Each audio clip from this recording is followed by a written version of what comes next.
Hi guys, and welcome to my channel, English with Gulya. So today we are going to talk about zero conditional.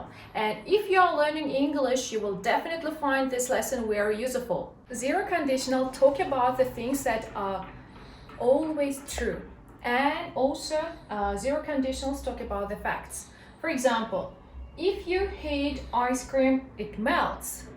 Mesela zero conditional ilmidama doğru bolandat ve esasen hem faktları aydamıza ulanıp biliyaz. Mesela maydalı, if you heat ice cream, it melts. Bu ne diye? Eğer de marojnanı ya da buğdaymağı kızdırsak, ol elbette erer. Gördünüz mü? Söylemin ikisi present simple'la. If close, if you heat ice cream, it melts. İkisi present simple again. In zero conditional, both verbs are in present simple. What does it mean? Ice cream always melts when you heat it. It's a fact.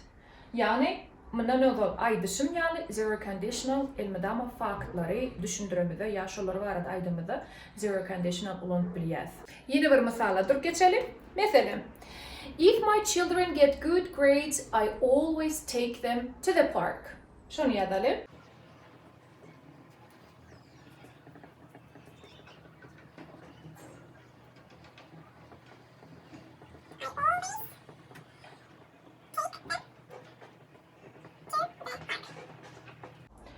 Şunu diyelim.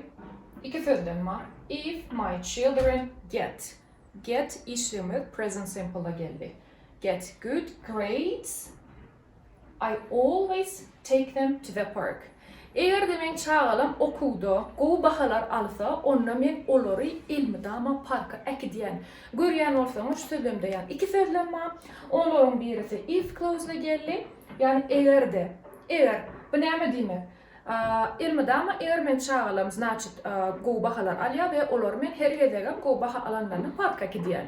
So this sentence is a zero conditional and it talks about something that is always true. It means that I take my children to the park every time when they are getting a good marks. In the içinde zero conditional nahili getiriyaz. Yine de tadi sözlemi yaz. The structure of zero conditional is if clause plus simple present tense and again the simple present tense.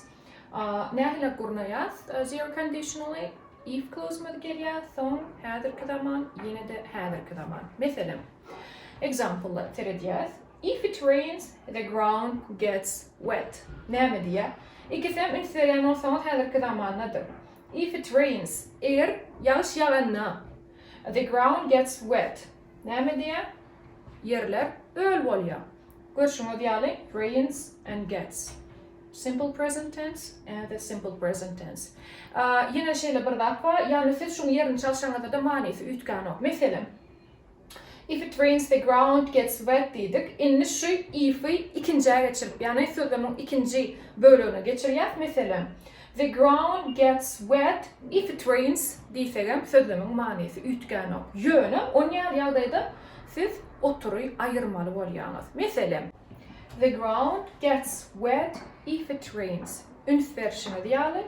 Oturumuz, şu taydak oturumuz, eğer if clause'umuz aşağı yani ikinci bölüğe geçse, onu oturumuzu ayırıyaz. Yönü manisi ütkan yok. If this lesson was useful for you, please don't forget to subscribe my channel. Eğer de sapak size payday olan olsa, onu kanalıma ağza olmayı unutmak sebebi nasip olsa gelecekte hasam go grammaların üstüne durup geçeriz ve günlük ulanyan frazaların üstüne de durup geçeriz. Goodbye and see you in the next lesson.